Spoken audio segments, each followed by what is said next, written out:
बढ़ाना।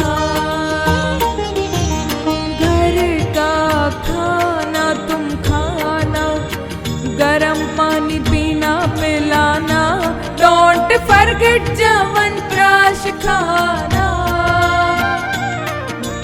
2 गज दूरी रखना, सोशल डिस्टेंस रखना, दूर से राम राम करना।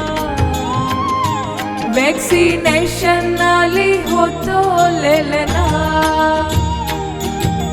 हाथों को धोते रहना, मास्क उतरने ना देना भैया, मास्क उतरने ना देना।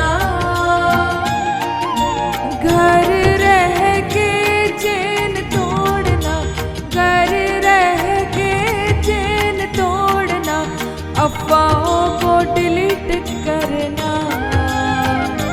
भैया, फेफड़ों को स्ट्रॉन्ग रखना।